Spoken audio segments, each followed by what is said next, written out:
اعوذ باللہ من الشیطان الرجیم بسم اللہ الرحمن الرحیم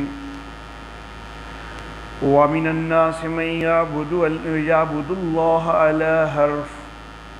فإن أصابه خير اطمأن به وإن أصابته فتنة انقلب على وجهه خاسر الدنيا والآخرة ذلك هو الخسران المبين يدعو من دون الله ما لا يضره وما لا ينفعه ذلك هو الضلال البعيد يدعو لمن ضره أقرب من نفعه لبئس المولى ولبئس العشير صدق الله مولانا العلي العظيم وبلغنا نبيه ورسوله الكريم وَمِنَ النَّاسِ مَن يَعْبُدُ اللَّهَ عَلَى حَرْفٍ۔ اس کے نیچے لکھ لیں زجر نمبر 2۔ سورت کا خلاصہ ذکر کرتے ہوئے میں نے عرض کیا تھا کہ ابتدا میں 3 زجر آئیں گی، تو زجر نمبر 2۔ اور لوگوں میں سے بعض ایسے ہیں کہ جو اللہ کی بندگی کرتے ہیں کنارے پر ہو کر مراد یہ کہ پوری طرح ان کو اللہ کی بندگی پر اطمینان قلب کوئی نہیں ہے، نفاق ان کے اندر موجود ہے، کبھی اسلام کی طرف کچھ مائل ہوتے ہیں، کبھی کفر کی طرف کچھ مائل ہوتے ہیں۔ صورتحال ان کی یہ ہوتی ہے کہ فَإِنْ أَصَابَهُ خَيْرٌ اطْمَأَنَّ بِهِ، اگر ان کو کوئی خیر مل جائے تو پھر وہ اس پر مطمئن ہوتے ہیں، یعنی کچھ اللہ کی بندگی کرنے سے جب خیر ملتی ہے تو اس پر ان کو اطمینان ملتا ہے۔ لیکن بعض اوقات پھر وَإِنْ أَصَابَتْهُ فِتْنَةٌ انقلب عَلَى وَجْهِهِ، جس وقت کوئی اس کے اوپر آزمائش آ جاتی ہے تو وہ پھر الٹا پھرتا ہے اپنی جہت پر۔ عَلَى وَجْهِهِ، وجہ کا معنی چہرہ بھی ہوتا ہے اور وجہ کا معنی جہت بھی ہوتا ہے۔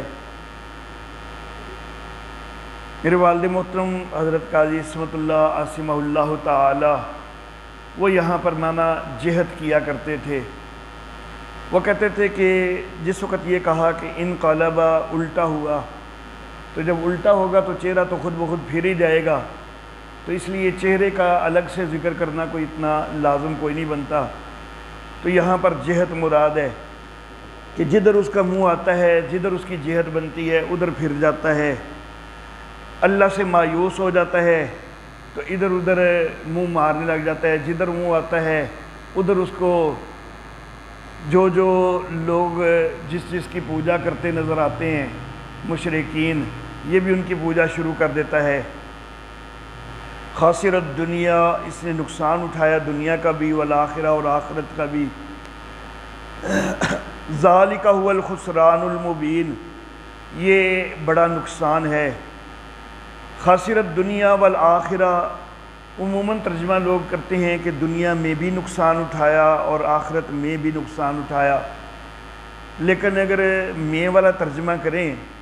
تو پھر خاسر فی الدنیا والآخرہ ہونا چاہیے، فی جو ہے وہ محذوف ماننا پڑے گا، تو اس لیے ترجمہ یہ کرنا زیادہ مناسب ہے کہ نقصان اٹھایا دنیا کا اور آخرت کا،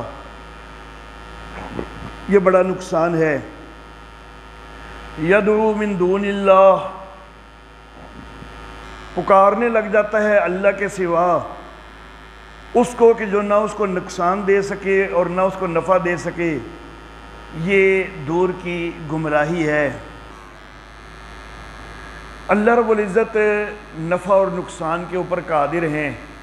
اور یہ اللہ کو چھوڑ کر ان کو پکارنے لگ جاتا ہے کہ جو نفع نقصان کے مالک کوئی نہیں۔ یدعو لمن ضرہ اقرب من نفعہ، پکارنے لگ جاتا ہے اس کو کہ جس کا نقصان اس کے نفع سے زیادہ قریب ہے۔ اب پہلی آیت میں فرمایا کہ ما لا یضرہ وما لا ینفعہ، نہ وہ اس کو نقصان دے سکتا ہے نہ نفع دے سکتا ہے۔ پہلی آیت میں نفع اور نقصان دونوں کی جو ہے وہ تردید کی کہ جو اللہ کے سوا دوسروں کو جن کو معبود بنایا جاتا ہے وہ نہ نفع دے سکتے ہیں نہ نقصان۔ اب یہاں پر کہہ دیا کہ ضرہ اقرب من نفعہ، اس کا نقصان اس کے نفع سے زیادہ قریب ہے۔ اس میں بظاہر لگ رہا ہے کہ پھر نقصان وہ دے سکتا ہے۔ اس طرح بظاہر دونوں آیتوں کے اندر بن جائے گا تضاد کہ پہلی آیت کہتی ہے کہ نقصان کوئی نہیں دے سکتے وہ، دوسری آیت کہہ رہی ہے کہ نقصان دے سکتے ہیں، تو بظاہر تضاد ہے۔ لیکن اصل بات یہ ہے کہ یہاں جو ہے ما لا یضر لمن ضرہ، اس سے مراد نقصان دینا نہیں ہے، یہاں پر یہ لفظ بھی کوئی نہیں ہے نقصان دینے کے، بلکہ ہے کہ اس کا نقصان اس کے نفع کے زیادہ قریب ہے۔ یعنی خود وہ نفع اور نقصان کوئی نہیں دے سکتا، لیکن اس کو پکارنے سے شرک والا نقصان تو ہو گیا نا، تو یہ نقصان کا باعث بن جاتا ہے، اس کا پکارنا جو ہے وہ نقصان کا باعث بن جاتا ہے۔ وہ خود نقصان کوئی نہیں دے سکتا، لیکن اس کو پکارا گیا تو نقصان تو ہو گیا کہ بندہ شرک میں مبتلا ہو گیا، اپنی آخرت تباہ کر بیٹھا، تو اس کا نقصان اس کے نفع سے زیادہ قریب ہے۔ لبیس المولا و لبیس العشیر، وہ برا دوست ہے اور برا ساتھی ہے۔ ان اللہ یدخل الذین آمنوا وعملوا الصالحات، بشارت، ان اللہ کے نیچے لکھ لیں بشارت، بے شک اللہ داخل کرے گا ان کو جو ایمان لائے اور نیک عمل کیے، باغات کے اندر جن کے نیچے نہریں بہتی ہوں گی۔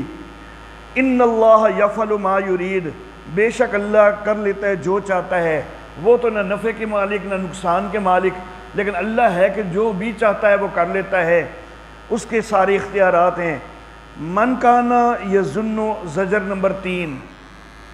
من کانا یظن، زجر نمبر 3۔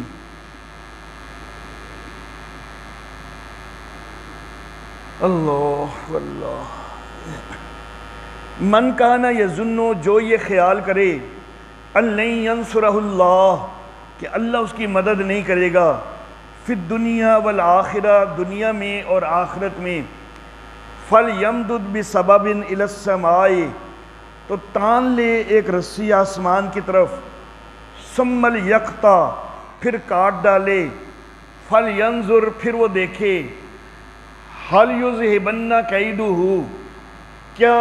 ختم کر دیا اس کے داؤ نے، ما یغیظ، اس کو کہ جس کا یہ غصہ کر رہا تھا۔ یہ آیت مبارکہ جو ہے اس کو ذرا اچھی طرح سمجھنے کی ضرورت ہے۔ اس آیت مبارکہ کے مختلف مفسرین نے مختلف مفاہیم جو ہیں وہ ذکر کیے ہیں، میں چند ایک مفاہیم جو ہے وہ ذکر کرتا ہوں، اور جو ہمارے خیال میں سب سے بہتر ہے اس کی بھی میں انشاءاللہ نشاندہی کروں گا کہ سب سے بہتر مفہوم ان میں سے ہمارے خیال میں کون سا بن رہا ہے۔ اکثر مفسرین نے جو اس کا مفہوم لیا ہے، جن کے اندر مولانا شبیر احمد عثمانی رحمہ اللہ اور حتیٰ کہ حضرت شاہ ولی اللہ رحمہ اللہ بھی شامل ہیں، انہوں نے جو اس کا مفہوم لیا ہے تو وہ یہ لیا ہے کہ یہ جو لفظ ہے ینصرہ اللہ، تو ینصرہ کے اندر جو ہو ضمیر ہے اس کا مرجع بنایا ہے انہوں نے نبی اکرم صلی اللہ علیہ وآلہ وسلم کو۔ اس کا مرجع نبی اکرم صلی اللہ علیہ وسلم کو بنانے سے پھر ترجمہ اور مفہوم انہوں نے یوں ذکر کیا کہ من کانا یظن، جو کوئی یہ خیال کرے، ان لن ینصرہ اللہ، کہ اللہ مدد نہیں کرے گا نبی اکرم صلی اللہ علیہ وآلہ وسلم کی، یعنی وہ نبی اکرم صلی اللہ علیہ وسلم کو معاذ اللہ جھوٹا خیال کرتا ہے اور وہ سمجھتا ہے کہ یہ معاذ اللہ جھوٹے نبی ہیں، تو جب جھوٹے ہیں تو معاذ اللہ اللہ ان کی کبھی مدد نہیں کرے گا۔ جس کو یہ خیال ہے کہ نہ اللہ دنیا میں مدد کرے گا نہ آخرت میں مدد کرے گا، فَلْيَمْدُدْ بِسَبَبٍ إِلَى السَّمَاءِ، تو لیکن یہ ہے کہ اللہ کی مدد تو آ ہی رہی ہے، تو یہ جو باطل والا سمجھتا ہے کہ اللہ مدد نہیں کرے گا، تو یہ آسمان سے ایک رسی لٹکا لے اور آسمان سے اوپر پہنچ جائے، ثُمَّ لْيَقْطَعْ، پھر وہ جو اللہ کی مدد آ رہی ہے اس کو کہیں سے کاٹ کے آ جائے۔ اس کو جو اتنی تکلیف ہو رہی ہے کہ اللہ کی مدد کیوں آتی ہے، تو یہ کوئی اقدام کر لے کہ ادھر سے جا کے رسی سے لٹک کے پہنچ جائے آسمانوں پر اور کاٹ کے مدد کو تو ختم کرے، پھر دیکھے کہ کیا اس چیز سے اس کا غصہ پورا ختم ہوتا ہے کہ نہیں ہوتا، تو یہ مفہوم جو ہے وہ عام مفسرین نے لیا ہے۔ بعض مفسرین نے یہاں پر ایک اور بات کہی، ینصرہ اللہ، اس کے اندر انہوں نے مرجع تو نبی اکرم صلی اللہ علیہ وسلم کو ہی بنایا ضمیر کا، لیکن انہوں نے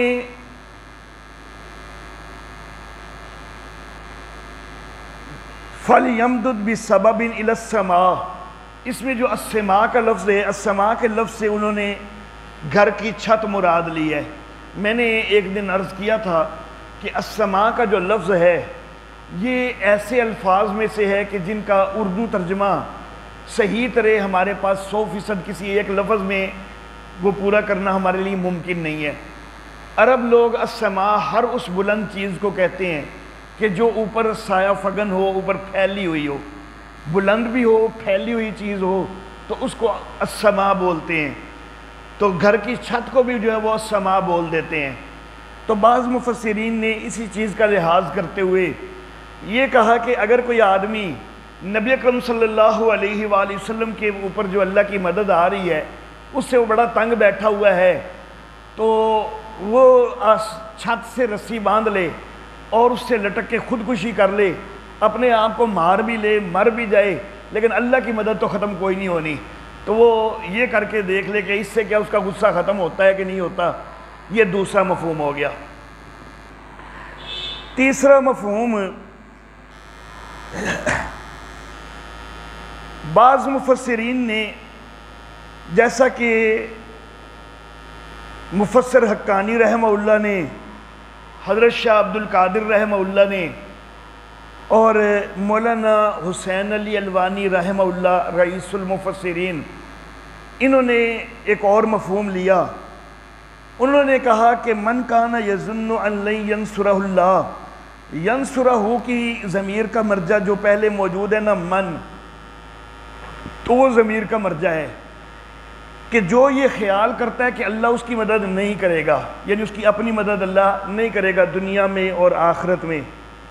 یعنی اللہ سے وہ مایوس ہوا بیٹھا ہے۔ اچھا جی،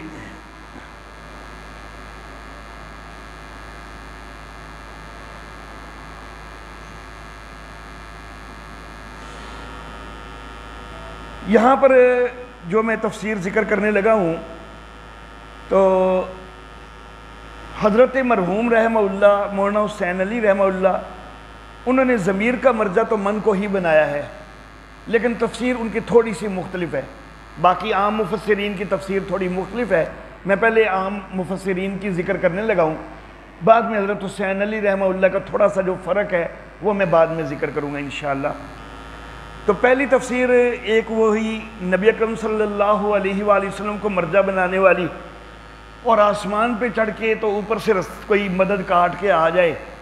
دوسری تفسیر ہو گئی کہ نبی اکرم صلی اللہ علیہ وسلم کو مرجع بنایا گیا اور گھر کی چھت کو مراد لی گئی اور پھندا ڈال کے اپنے آپ کو ختم کر لے اور پھر دیکھے کہ غصہ ختم ہوتا ہے یا نہیں۔ تیسری یہ کہ ضمیر کا مرجع نبی اکرم صلی اللہ علیہ وسلم نہیں ہے بلکہ خود یہ گمان کرنے والا ہے، تو وہ گمان کرنے والا اس سے تنگ ہے، وہ کہتا ہے کہ اللہ کی مدد نہیں آ رہی، مایوسی کا شکار ہے، اللہ کی مدد سے مایوس ہو چکا ہے۔ تو فَلْيَمْدُدْ بِسَبَبٍ إِلَى السَّمَاءِ،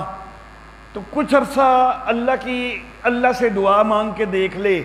رسی آسمان سے باندھ دیں یعنی اللہ سے لو لگا کے دیکھ لے، ثُمَّ لْيَقْطَعْ، پھر اس کو کبھی کاٹ لے یعنی اللہ کو چھوڑ کے غیروں کو بھی مانگ کے دیکھ لے۔ پہلے اللہ کے لیے کچھ عرصہ رسی تانی رکھی، اللہ سے امید لگائے رکھی، اس سے مانگتا رہا، پھر اللہ کو چھوڑ کے کچھ عرصہ غیروں سے مانگ کے دیکھ لے، لیکن جس چیز کا اللہ کی طرف سے فیصلہ ہے نا کہ وہ نہیں ہونی، تو وہ ہونی کوئی نہیں۔ بے شک اللہ سے لو لگا کے دیکھے تب بھی جب اللہ کا فیصلہ ہے کہ نہیں ہونی تو نہیں ہونی، غیروں سے بھی لو لگا کے دیکھ لے تو نہیں ہونی تو نہیں ہونی، تو جب یہ دونوں طرف ہونی تو وہ کوئی نہیں کیونکہ اللہ کا فیصلہ ہے کہ وہ نہیں ہونی، تو پھر کم از کم اپنا عقیدہ تو درست رکھے نا. پھر وہ تو ہونی کوئی نہیں, تو اپنا غصہ بلا وجہ جو ہے اس سے اپنا عقیدہ نہ برباد کر بیٹھے, تو اپنا عقیدہ تو کم از کم درست رکھے اور اللہ ہی کو پکارتا رہے. یہ تیسری رائے ہو گئی. حضرت حسین علی رحمہ اللہ اس کے قریب بات کہتے ہیں, لیکن ان کی رائے جو ہے وہ تھوڑی مختلف ہو جاتی ہے. ہو ضمیر کا مرجع تو من کان یظن کو ہی بنایا, لیکن ثم الیقطع کا جو مفہوم ذکر کیا گیا ہے تیسری رائے میں کہ کچھ عرصہ جو ہے وہ اللہ سے لو لگائے اور پھر کچھ اللہ سے لو کو کاٹ دے اور غیروں سے لو لگا کے دیکھ لے, تو اس میں تو بظاہر غیر اللہ سے مانگنے کی کچھ عرصہ کے لیے اجازت بن جائے گی. تو حضرت مرحوم کہتے ہیں کہ اللہ رب العزت غیر اللہ سے مانگنے کی اجازت تو دیتے کوئی نہیں. تو پھر حضرت مرحوم کہتے ہیں کہ فَلْيَمْدُدْ بِسَبَبٍ إِلَى السَّمَاءِ, کچھ عرصہ ان لوگوں کا حال دیکھ لے کہ جنہوں نے اللہ سے لو لگائی ہوئی ہے. ثُمَّ الْيَقْطَعْ, کچھ عرصہ ان لوگوں کا حال دیکھ لے کہ جنہوں نے غیر اللہ سے لو لگائی ہوئی ہے. تو سارے کام نہ ان کے ہوتے ہیں کہ جنہوں نے اللہ سے لو لگائی ہوئی ہے, نہ ان کے ہوتے ہیں کہ جنہوں نے غیر اللہ سے لو لگائی ہوئی ہے. تو پھر یہ کم از کم اپنا عقیدہ تو درست رکھے, غصے میں اپنے آپ کو برباد تو نہ کرے, آخرت تو نہ برباد کرے. تو یہ حضرت مرحوم رحمہ اللہ نے یہ ترجمہ کیا, یہ مفہوم بتلایا. یہ 4 مفہوم ہو گئے. 5واں مفہوم حضرت شاہ عبد القادر رحمہ اللہ کا, ضمیر کا مرجع انہوں نے بھی جو ہے من کان یظن کو بنایا, اور انہوں نے ایک مفہوم اور کہا ہے اور وہ بڑا خوبصورت ہے. وہ کہتے ہیں کہ ایک آدمی اللہ سے نا امید ہوا,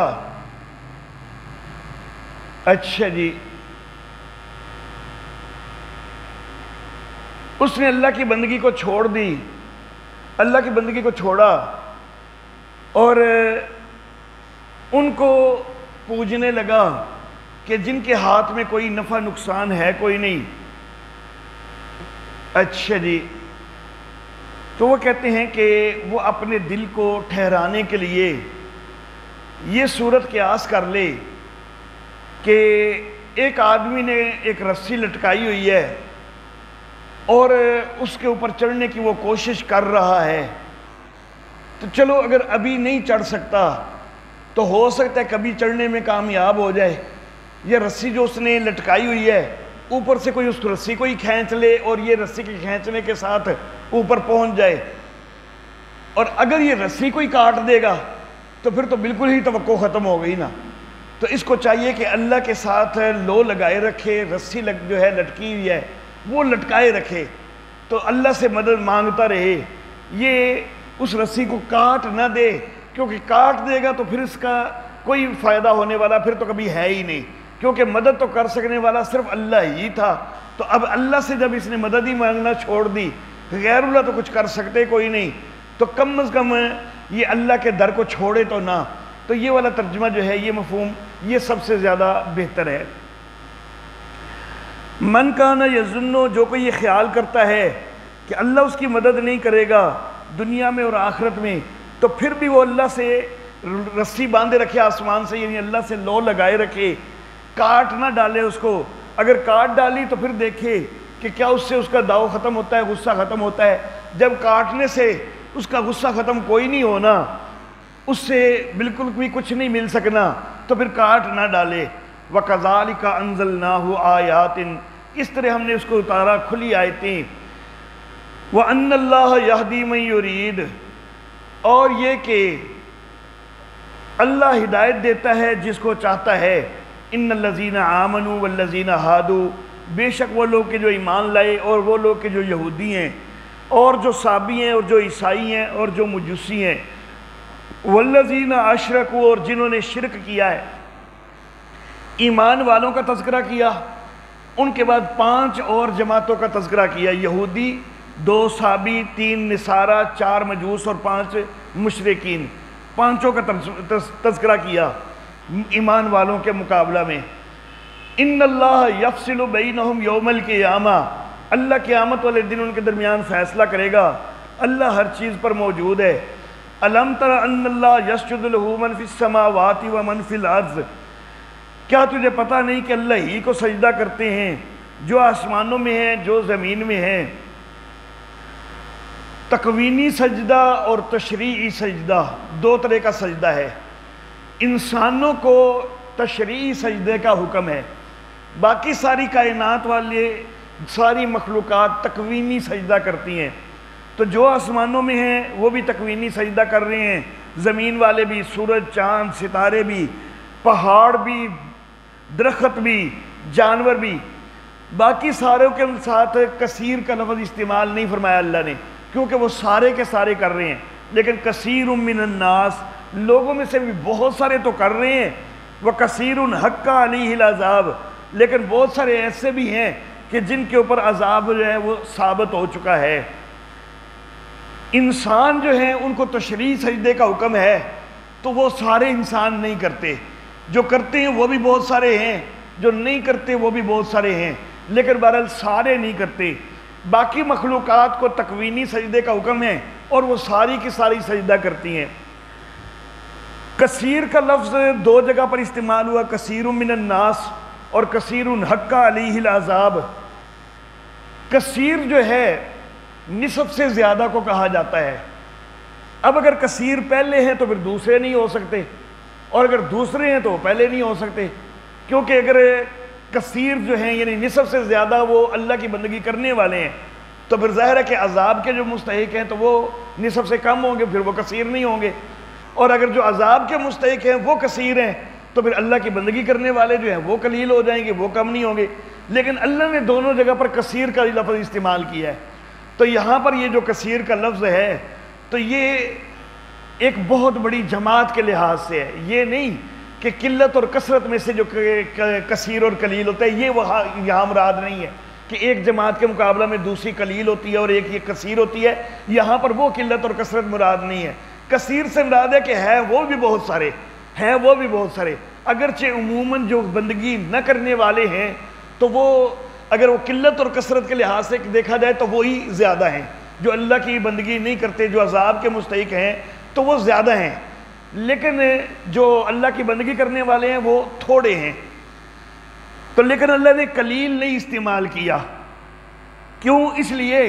کہ اللہ رب العزت ان کو مایوسیوں کا شکار بھی تو نہیں نہ کرنا چاہتے، تو اس لیے کہا ان کو بھی کثیر، کہ بے شک تھوڑے ہیں نا لیکن مایوس نہ ہوں، بہرحال وہ ایک بڑی جماعت ہیں۔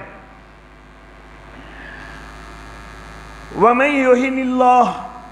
اور جس کو اللہ ذلیل کر دے، فَمَا لَهُ مِن مُکرم، تو اس کو کوئی عزت دینے والا نہیں ہے، بے شک اللہ کرتا ہے جو چاہتا ہے۔ ہَذَانِ خَصْمَانِ، یہ دو جماعتیں ہو گئی، دو فریق ہو گئے جھگڑنے والے، اختصموا فی ربہم، کہ جنہوں نے اپنے رب کے معاملہ میں جھگڑا کیا، کوئی اللہ کی وحدانیت کے قائل ہیں، کوئی وحدانیت کے خلاف شرک کی طرف مائل ہیں۔ اب یہاں پر ہَذَانِ خَصْمَانِ، یہ دو فریق ہوئے، کون سے دو فریق ہیں؟ پیچھے تو کوئی دو فریقوں کا تذکرہ کوئی نہیں آیا، پیچھے ایک آیت آئی تھی، آیت نمبر 17، اس میں ایک آئے تھے ایمان والے اور اس کے مقابلہ میں 5 جماعتیں آئی تھیں، لیکن وہ 5 جماعتیں جو ہیں نا وہ کفر کی جماعتیں ہیں، اور ان سب کے اندر قدر مشترک جو ہے وہ شرک والی قدر مشترک ہے۔ تو اس لیے الکفر ملت واحدہ، تو اس کا حساب کرتے ہوئے وہ 5 جو ہیں وہ ایک ہی ہیں،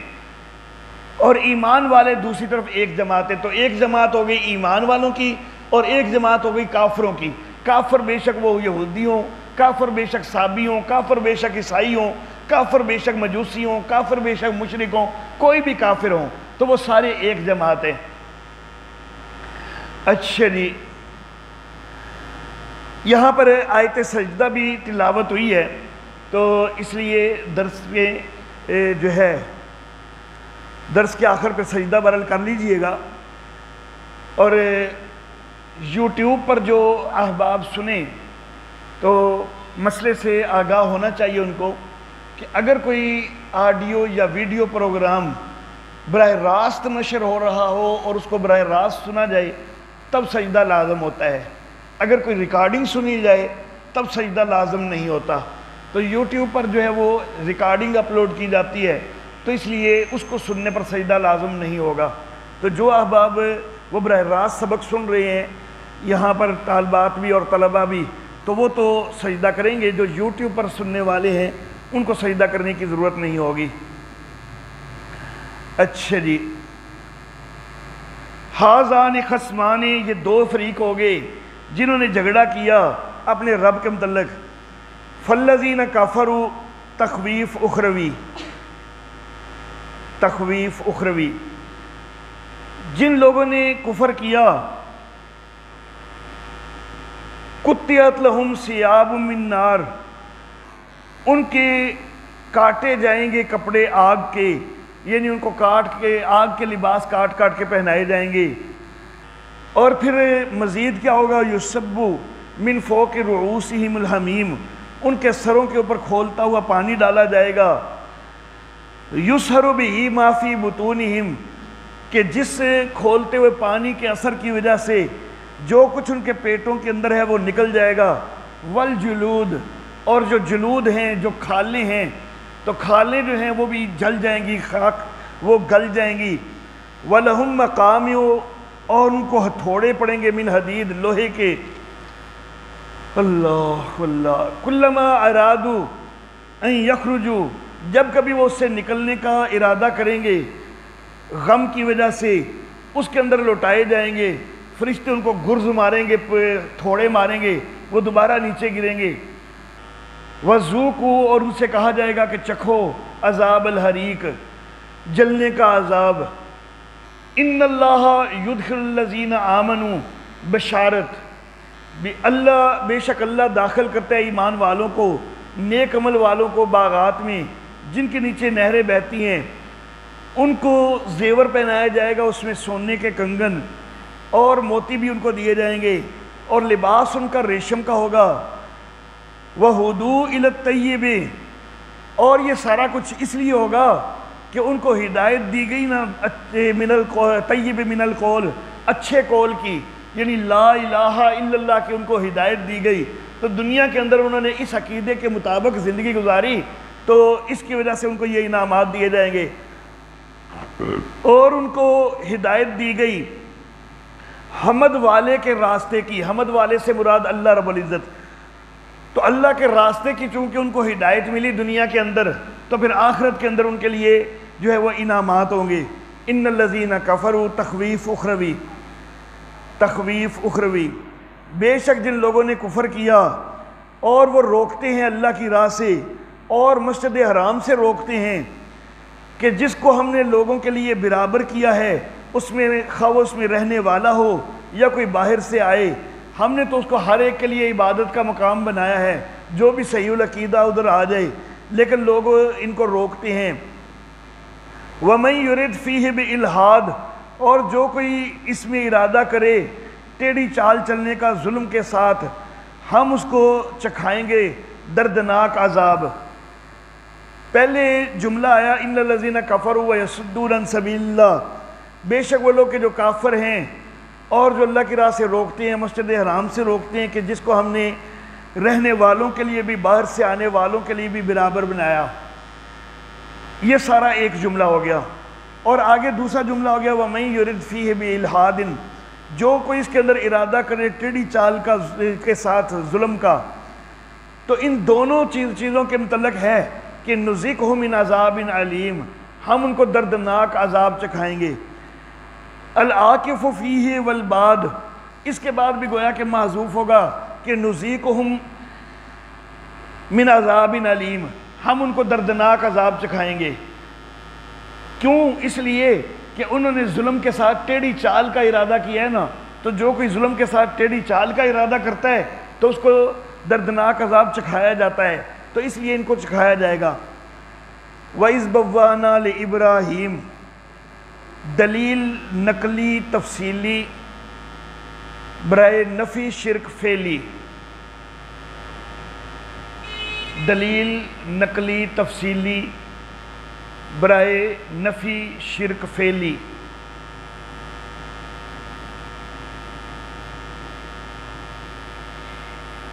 اللہ اکبر،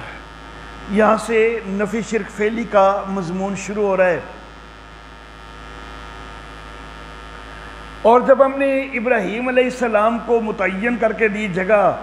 گھر کی یعنی بیت اللہ کی، اللہ تشرک بی شیئا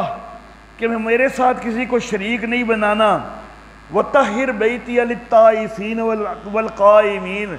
اور میرے گھر کو پاکیزہ کرنا ہے طواف کرنے والوں کے لیے، قیام کرنے والوں کے لیے، رکوع کرنے والوں کے لیے، سجدہ کرنے والوں کے لیے۔ طہر بیتیا میرے گھر کو پاکیزہ کرنا ہے۔ ہم جس وقت کوئی اللہ کا گھر تعمیر کرتے ہیں، مسجد بناتے ہیں، بڑے گناہگار قسم کے ہم لوگ ہیں، لیکن اس کے باوجود ہمارا یہ ذوق ہوتا ہے کہ جب ہم نے اللہ کا گھر تعمیر کیا ہے، خاص طور پر اگر ایک آدمی نے پورا گھر خود بنوایا ہو تو اس کو یہ ذوق بڑا زیادہ ہوتا ہے کہ جب میں نے یہ پورا گھر تعمیر کروایا ہے اللہ کا، تو میں اس کی صفائی ستھرائی وغیرہ کا بھی لحاظ کروں، اس کا بھی اہتمام کروں۔ تو ہم جس وقت مساجد بناتے ہیں، یہ خود بخود ہماری فطری طور پر ہمارے اندر ایک ذوق پیدا ہوتا ہے کہ اللہ کے گھر کی صفائی ستھرائی ہونی چاہیے۔ تو اللہ کے نبی جس وقت اللہ کا گھر بنائیں تو ظاہر بات ہے کہ یہ فطری چیز جو ہے یہ ان کے اندر ہمارے سے کروڑوں اربوں خربوں گنا زیادہ ہے، تو پھر ان کو یہ تاکید کرنے کی کیا ضرورت ہے کہ میرے گھر کو پاکیزہ کرنا ہے؟ یہ تاکید کرنے کی تو ضرورت ہی کوئی نہیں، انہوں نے تو پاکیزہ رکھنا ہی رکھنا ہے۔ تو یہاں پر پھر جو طاہر ہے نا، تو یہ ہوگا شرک سے پاکیزہ رکھنا،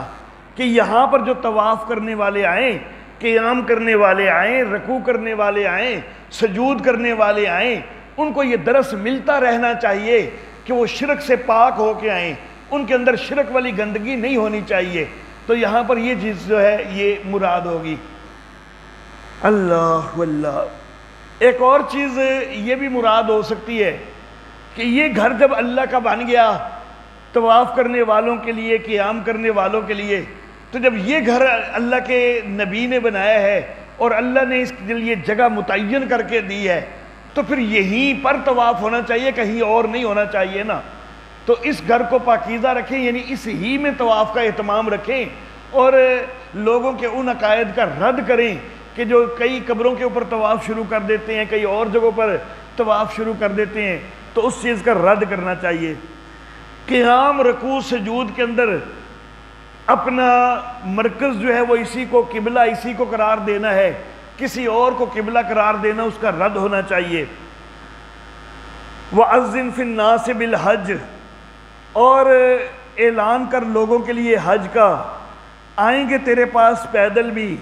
اور دبلے اونٹوں کے اوپر سوار ہو کر بھی، ہر دور دراز کے راستے سے۔ حضرت ابراہیم علیہ الصلاۃ والتسلیمات نے جس وقت یہ گھر تعمیر کیا اور حضرت اسماعیل علیہ الصلاۃ والتسلیمات نے، تو اس وقت کوئی ایسے وسائل تو نہیں تھے کہ وہ ایک جگہ پر اعلان کریں اور پوری دنیا کے اندر جو ہے وہ ان کے اعلان کی